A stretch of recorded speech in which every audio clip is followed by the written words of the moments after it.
Bueno, hoy nos corresponde en la sesión de hoy, bienvenidos mis alumnos, en la sesión de hoy,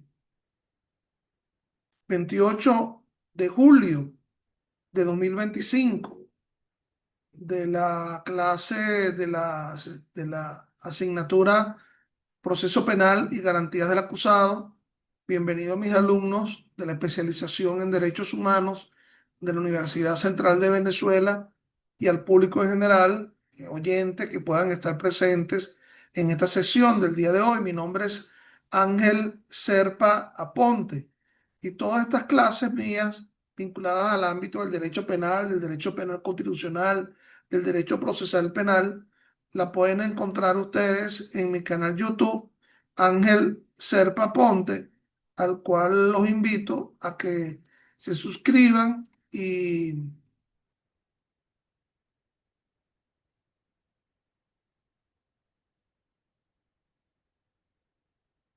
mi canal YouTube, Ángel Serpa Ponte, de nuevo repito, al que les invito a que se suscriban y puedan conocer mis criterios vinculados al ámbito del derecho penal, del derecho procesal penal, del derecho penal constitucional. Bueno, luego de habernos adentrado en el recorrido del procedimiento ordinario penal venezolano en las clases anteriores, y ya ustedes, habiendo verificado allí cómo se ubica la participación de ese procesado, que puede tener diferentes denominaciones, imputado, puede ser acusado, puede ser condenado, y en ese desarrollo durante esas fases procesales, la fase preparatoria, la fase intermedia, la fase de juicio. Ahora nos corresponde hacer un, un hincapié en las llamadas garantías constitucionales del proceso. Las garantías que a partir de la Constitución regulan el proceso penal.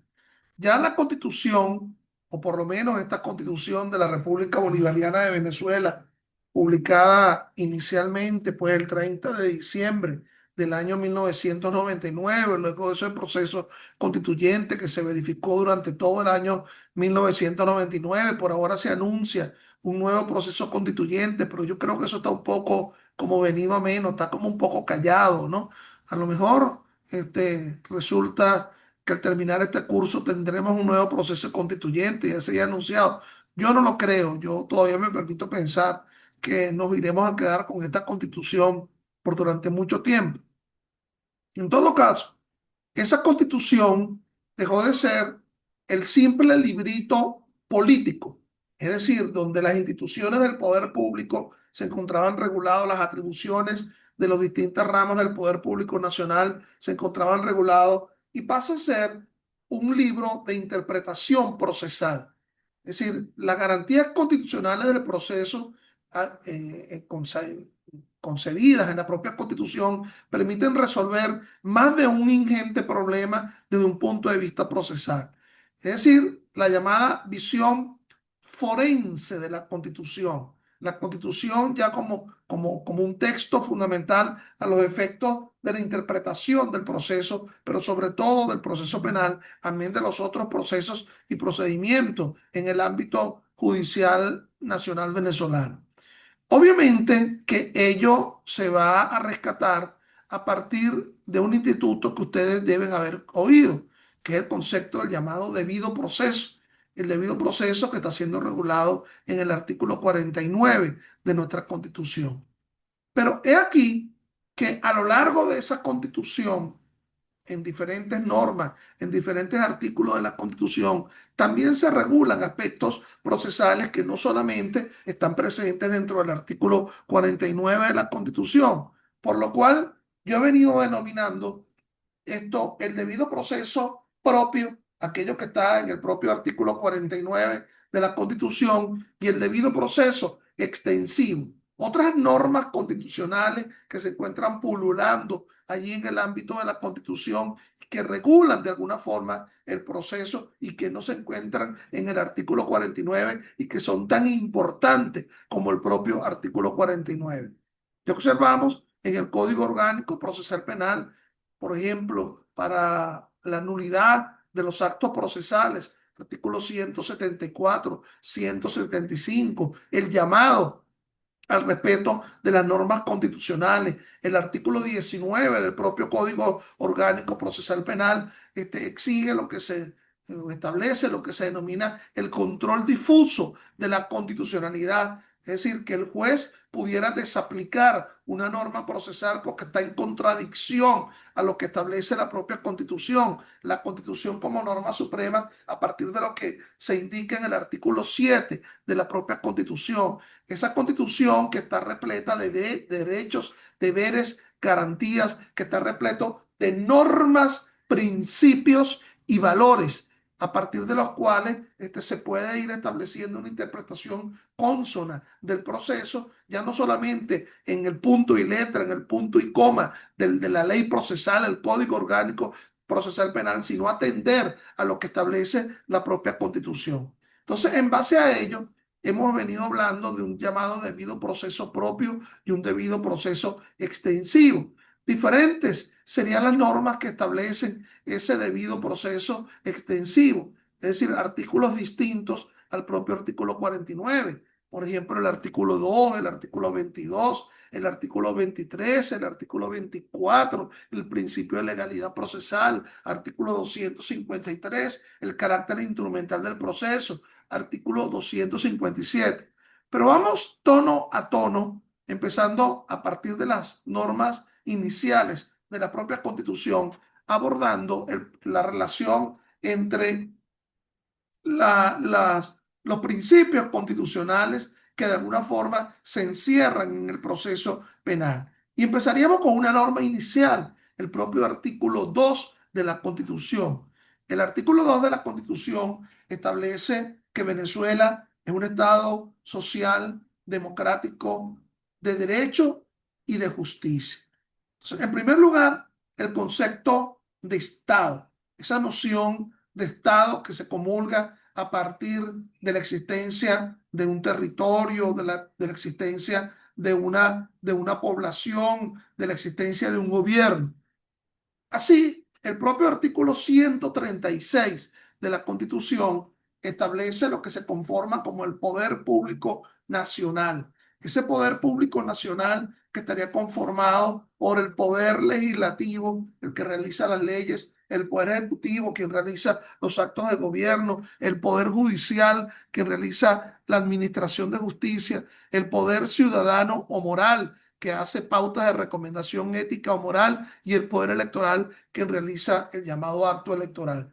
Obviamente que en lo que atañe al proceso, esto está muy vinculado al llamado poder judicial. Es decir, ya a diferencia de la antigüedad, en donde se confundía el ejercicio del poder religioso, ¿verdad? En la Santa Inquisición, por ejemplo, el ejercicio del poder religioso con el poder de la administración de justicia, ya se le confiere a un poder definitivo la administración de justicia. Y formando parte de ese Estado se encuentra el llamado Poder Judicial. Aquí es interesante abordar que forma parte del poder público nacional y que no va a formar parte de la conformación vertical del poder público, es decir, que los tribunales no irán a formar parte del llamado poder regional ni llamado del poder municipal, que las gobernaciones no tienen la facultad de conformar tribunales y que, salvo el tema de los jueces de paz, ¿verdad? El poder municipal no estaría por la creación de tribunales de justicia, en el sentido y sobre todo de tribunales penales, asumiendo la idea de que nos vamos a encontrar con un solo código orgánico procesal regulando en todo el país. No es que se va a ver una justicia federal y una justicia regional, sino que un solo código orgánico procesal penal va a regular en todo el país, y un código y un solo código penal y no un cuerpo de ilicitud penal colateral que va a regular en todo el país. Así, el país entero se encuentra dividido en circuitos judiciales penales, a razón de en cada estado un circuito judicial. En el estado Miranda, el circuito judicial penal del estado Miranda; en el estado Anzoátegui, el circuito judicial del estado Anzoátegui. En el caso del área metropolitana de Caracas, se habla del circuito judicial penal del área metropolitana de Caracas, conformado por los 5 municipios metropolitanos, a saber, el municipio Libertador, el municipio Baruta, el municipio Chacao, el municipio Atillo y el municipio Sucre. Entonces, esos 5 municipios conforman el poder, conforman el área metropolitana de Caracas, y por allí el circuito judicial penal del área metropolitana de Caracas. Lo importante es entender que forma parte del poder público nacional el llamado Poder Judicial, y que ese Poder Judicial es quien realiza el acto de la administración de justicia. De alguna forma dirige ese proceso, aun cuando en el sistema procesal penal nos encontramos con que la titularidad de la acción penal descansa en el Ministerio Público. El ejercicio de la acción penal descansa en el Ministerio Público, y entonces es a través del procesamiento de causas en tribunales penales donde se logra dilucidar sobre esa pretensión de ese ejercicio de la acción penal por parte del Ministerio Público. Tesis, antítesis y síntesis, todos buscando una respuesta del órgano jurisdiccional en procura de satisfacer una pretensión procesal. Entonces, eso en la frasecita del artículo 2, Venezuela como Estado social democrático de justicia, de Estado de derecho y de justicia, o de justicia y de derecho. Entonces, bueno, eso del Poder Judicial formando parte del Estado. El carácter social, por favor, no lo vayan a vincular con alguna especie de socialismo. No es eso lo que quiso decir la Constitución. Es decir, la Constitución se adecúa al llamado concepto de Estado social de derecho, Estado de beneficencia, Estado en donde ya no solamente se reconocen derechos fundamentales, el derecho el derecho a la libertad, el derecho a la vida, sino que se promueven derechos fundamentales. Al comienzo de las promulgaciones constitucionales, a finales del siglo XVIII, las constituciones eran constituciones liberales burguesas, ¿ok? Porque un sector social, la burguesía, se impuso a la aristocracia, y allí empezaron a promulgarse estas constituciones de liberales burguesas. Pero estas constituciones liberales burguesas fueron sustituidas por las constituciones de Estado social de derecho en pleno siglo XIX. Entonces se reconocen, ya no solamente se reconocen derechos fundamentales, sino se promueven. Alguien dice: yo tengo el derecho al trabajo, entonces se le tiene que promover el derecho al trabajo. Alguien dice: yo tengo el derecho a un proceso. Bueno, pero ya no solamente es el proceso como realización antes de la sentencia. El proceso antes de la sentencia, la relación es sencilla: hecho, proceso, sentencia. Se va a procesar un hecho, y de ese proceso se va a derivar una sentencia. La relación es simple. De nuevo repito: hecho, luego le sigue un proceso, y al final de ese proceso una sentencia. Ahora bien, en las constituciones de Estado social de derecho, no solamente esa relación prelativa entre hecho, proceso y sentencia son las que guardan cabida, guardan importancia, sino que es un debido proceso. Es decir, ya no es cualquier proceso, sino un debido proceso, un fair trial, como se dice en el ámbito inglés, due process of law, un proceso en donde se respeten garantías constitucionales de primer orden, y que forma parte de lo que se encierra como el debido proceso en el artículo 49, disculpe, de nuestra Constitución, y otras normas constitucionales que regulan el proceso, que es lo que yo he denominado el debido proceso extensivo. Entonces, fíjate, ese carácter social, ¿verdad? De alguna forma lo podríamos asimilar en el ámbito del proceso penal venezolano con una figura que se denomina la participación ciudadana.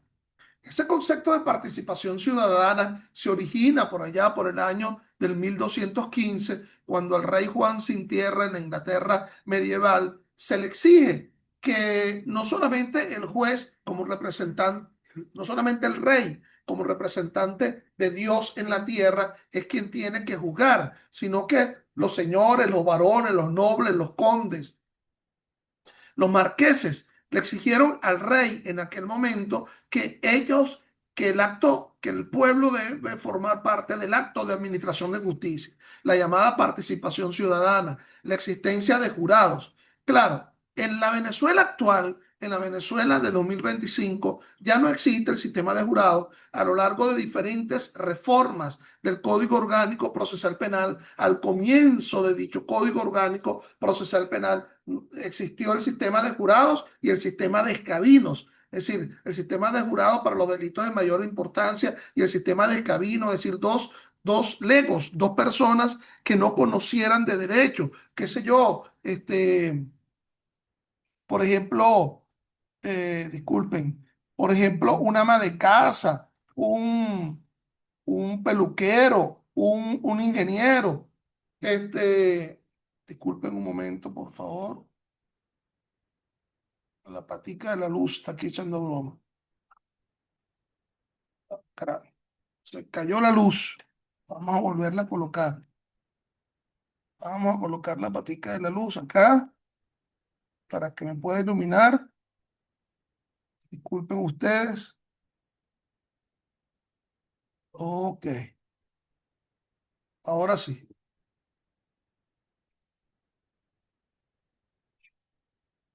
Entonces, más bien se exigía que alguien que no conociera de derecho es que sirviera para la administración de justicia. Es decir, un lego, por ejemplo, un ama de casa, un ingeniero, un economista, un mecánico, que no supiera del derecho, el derecho estorbaba.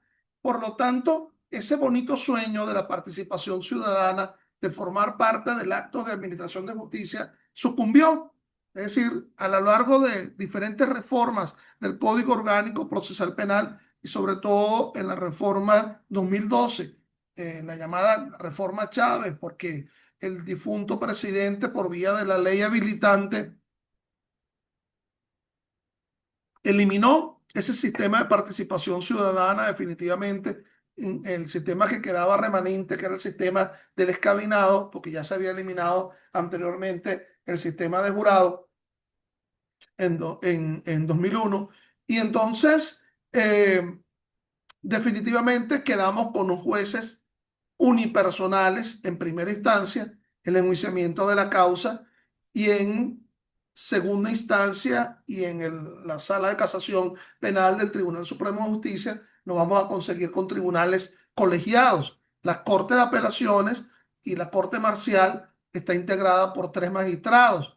En diferentes circuitos hay más de una sala de la Corte de Apelaciones y la sala de casación penal también de forma colegiada. Colegiada significa que más de un juez lo va a formar parte, pero son jueces, son conocedores del derecho y por lo tanto el sistema de la participación ciudadana en el sentido de que la ciudadanía, pues en base de la experiencia, iba a formar parte del acto de administración de justicia, eso desapareció. De alguna forma, esa noción de Estado social que formaba parte del artículo 2 de la Constitución vinculado al ámbito de la administración de justicia penal, se podía marcar, se podría individualizar con el concepto de participación ciudadana.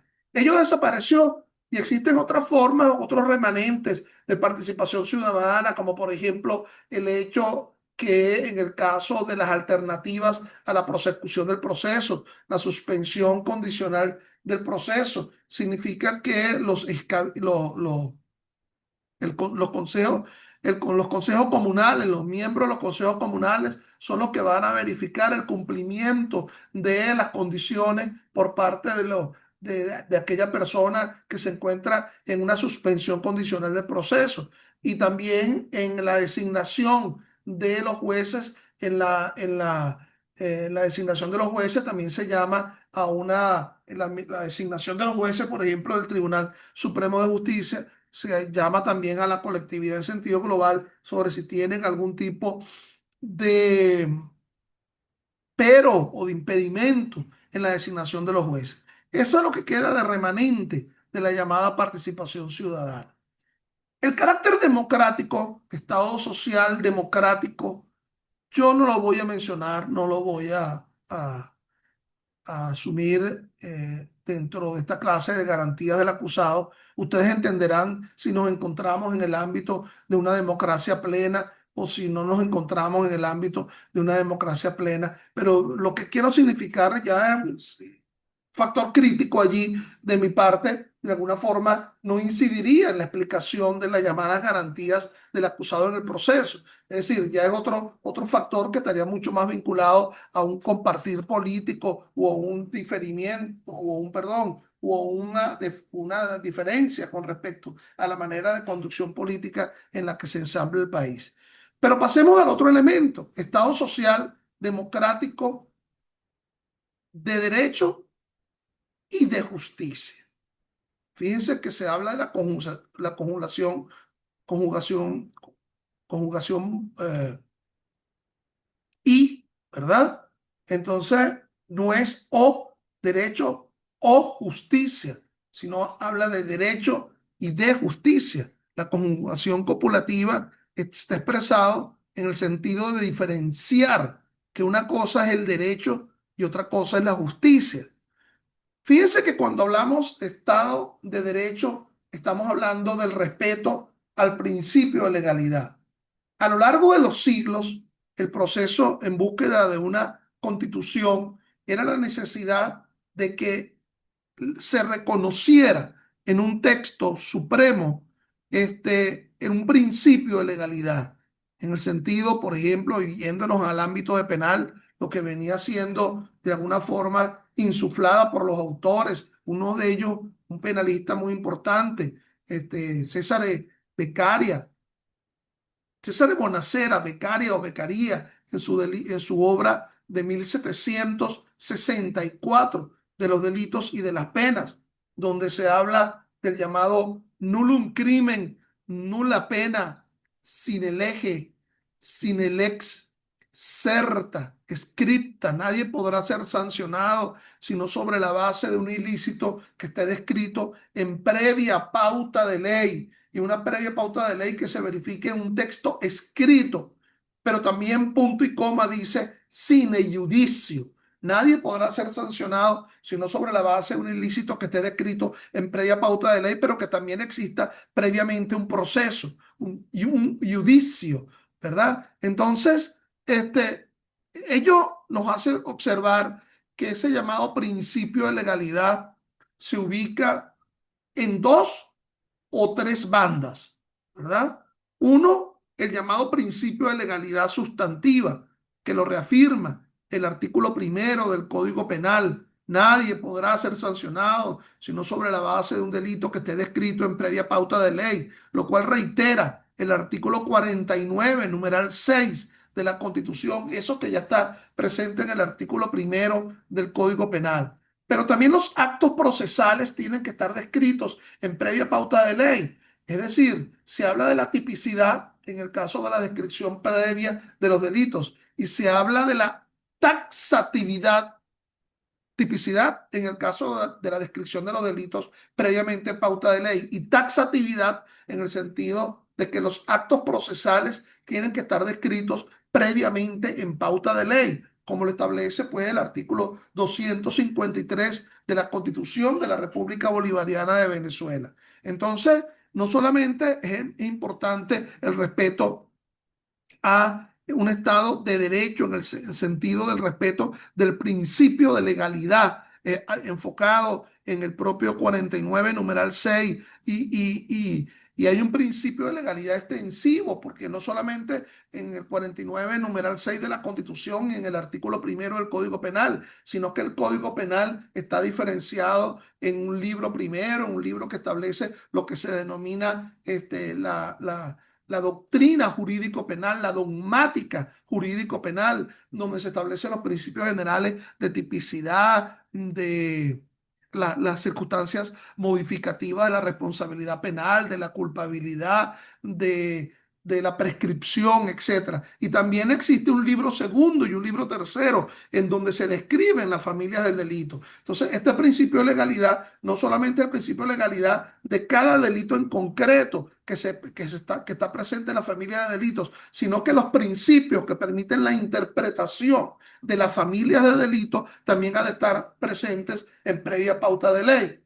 Y no solamente en el cuerpo de ilicitud penal ortodoxa por excelencia, que sería el Código Penal, sino en los cuerpos de ilicitud penal colaterales, como por ejemplo la ley contra el secuestro y la extorsión, la ley contra el hurto y robo de vehículos, etcétera. Entonces, también nos encontramos, de nuevo repito, con el llamado principio de legalidad adjetiva. Los actos procesales han de estar descritos en previa pauta de ley y por ello el Código Orgánico Procesal Penal describe un compendio de actos procesales, actos escriturados, actos actuados, y también existen leyes complejas que contienen las leyes que contienen también normas adjetivas, como por ejemplo la ley orgánica sobre el derecho de la mujer a una vida libre de violencia, la propia que establece el procedimiento especial de los delitos de violencia de género, la ley orgánica de protección de niños y adolescentes, que establece el procedimiento en el caso del sistema penal de responsabilidad del adolescente, el Código Orgánico de Justicia Militar, que establece el llamado procedimiento militar. Entonces, ese principio de legalidad del llamado Estado de Derecho se ubica en el ámbito de la previa descripción en pauta de ley de tipos penales, pero también la previa taxativización, que se encuentran de forma taxativa los actos procesales. Y yo les había dicho que esto se divide en dos o tres bandas, y una tercera banda sería la banda de la prueba. Es decir, también nos encontraríamos con el principio de legalidad probatorio, descrito en el artículo 183 del Código Orgánico Procesal Penal. Todo lo que se realice en materia de prueba, todo el quehacer probatorio que se realice durante el proceso, tiene que estar descrito en una previa pauta de ley. Sí, el Código Orgánico Procesal Penal reconoce la libertad probatoria, pero una vez que hayamos escogido una determinada prueba a los efectos de demostrar un hecho o circunstancia, todo el quehacer, todo el uso que se haga de la prueba en lo que se refiere a su ofrecimiento, su admisión, su producción, su apreciación, ha de ser atendiendo una pauta de ley como lo establece el artículo 183 del COP. Entonces, ese Estado de Derecho se verificaría en el llamado principio de legalidad, repito, tanto de los delitos como de los actos procesales, como del uso de la prueba. Pero también se habla que Venezuela es un Estado social democrático de derecho y, y de justicia. Pareciera que el fin último es la obtención de justicia. El derecho no es más que un medio, el carácter instrumental del derecho a los fines de obtener finalmente justicia. Yo siempre rememoro esto con un cuento, ¿verdad? Que parecerá un cuento un tanto banal, un tanto insignificante, un tanto rastrero, pero que de alguna forma permite explicar el asunto. Es el caso de Doña María.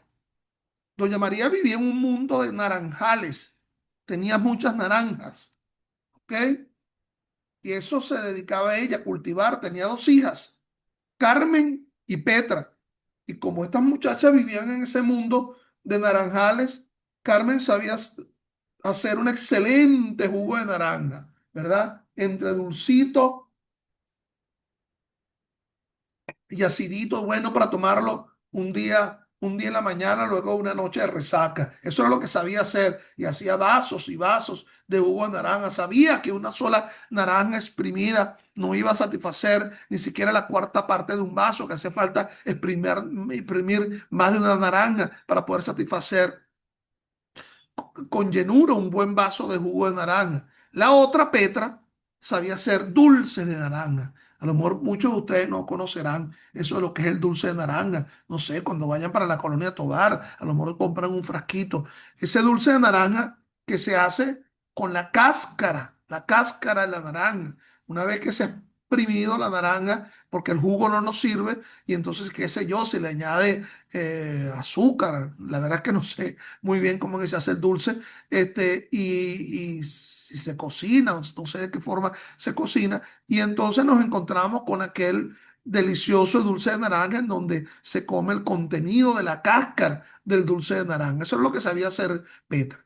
Doña María la señora se encontraba un poco mal, ya estaba como medio viejita, ya estaba como medio enferma, y ella se preguntaba, cuando yo salga de este mundo, esté en el otro plano, como se dice, ¿quién se irá a encargar de tener mis bienes? Es decir, ¿cómo, de qué forma podrá ser distribuidos mis bienes? Y alguien le dijo, bueno, utiliza el derecho. Hay algo que se denomina el derecho, que es una manera que permite distribuir esos bienes, que permite que esos bienes no se pierdan. Utiliza a alguien que sabe de derecho, lo llaman abogados, y entonces pregúntale y él te dirá. Y la señora María llama al abogado y el abogado le dice, mire, sí, existe un negocio jurídico que se denomina el testamento. Usted me manifiesta su voluntad. Este negocio jurídico refiere un objeto, una voluntad, una causa. Usted me manifiesta su voluntad y entonces yo lo inscribo en ese testamento, se registra y en el momento en que, bueno, que inevitablemente ocurra lo que usted teme, entonces esa voluntad se ve explayada, se ve ejercida.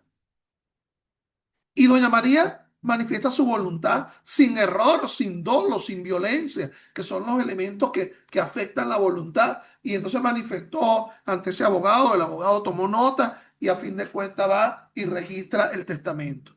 Lo inevitable ocurre y entonces nos encontramos en el momento ese sacramental donde se encuentran las dos hijas con los ojos bien abiertos, Petra y Carmen, para saber qué me dejó doña María. Y entonces lee el abogado y dice, es mi voluntad, María será María Naranjo, ¿verdad? Porque si vivía en ese mundo de naranjales, es mi voluntad, María Naranjo, que los dos bienes que dejo solamente dos bienes, dos naranjas, una y dos, dos naranjas es lo que dejo.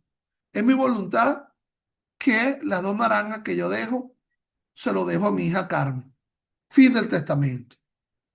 Entonces nos haríamos la nueva pregunta, es de derecho? Bueno, claro, existe vamos a olvidarnos de la legítima. Los que son abogados saben a qué me estoy refiriendo. Entonces, vamos a encontrarnos en la idea de que el testamento es un negocio jurídico que refleja una voluntad, un objeto, una causa, una voluntad manifestada con un objeto, transferir la propiedad y una causa por causa de muerte. Y entonces, ahora, ello sería justo, sería de justicia que le deje las dos naranjas a Carmen. Yo no le preguntaría a alguno de ustedes, bueno, ¿y qué sería lo justo? Y ese alguien me respondería, bueno, sería lo justo que si es dos naranjas lo que vas a dejar, que le dé una naranja a Carmen y una naranja a Petra. Ahora bien, si le doy una naranja a Carmen, ¿qué va a ser su jugo de naranja? Va a ser un cuartico de jugo de naranja, una cosa mínima, ¿ok? ¿Y qué va a satisfacer Petra haciendo solamente un cuartico de plato de dulce de naranja? ¿No sería mucho más equitativo y entraríamos a un nuevo nivel, que ya el fin último no sería la justicia, sino la equidad? Y no sería mucho más equitativo que doña María hubiese dicho, es mi voluntad que las dos naranjas se las doy en primer lugar a Carmen para que la exprima y le saque todo el jugo y después con lo que queda, con la cáscara, ¿verdad? Que queda de esa naranja, se la dé a Petra, que es la que sabe hacer dulce de naranja con una buena cáscara. Entonces, pareciera que al final del camino es el tema de la equidad lo más importante. La equitas, como se llamaba, como lo decían los romanos. Y bueno, también esto es muy viable. Es decir, ahí está el artículo 26 de nuestra Constitución hablándonos de que el otorgamiento de justicia, la tutela judicial, ha de ser un ámbito de equidad, ¿verdad? La equidad, por eso es que uno ve ciertos institutos del derecho penal. Por ejemplo, la dosimetría penal, artículo 37, se aplica es el término medio de la pena, no el límite inferior o el límite superior. Y si hay circunstancias modificativas de la responsabilidad penal, de que sean atenuantes, iríamos hacia el límite inferior. Y si hay circunstancias modificativas de la responsabilidad penal que agraven, entonces nos iríamos hacia el límite superior. Hay decisiones, hay una famosa decisión de la Sala de Casación Penal que en el caso de droga, cuando clorhidrato de cocaína, se indica que si son 100 gramos de cocaína, siempre se escogerá el límite inferior de la pena y no el límite superior, en base a un criterio, pues, de equidad. También el tema de la justicia de paz, todo aquello. Bueno, por favor, ingresen a la segunda parte de la sesión de hoy con las mismas coordenadas con las cuales ingresaron a esta parte para que continuemos abordando este debido proceso extensivo a partir de otras normas constitucionales distintas al artículo 49.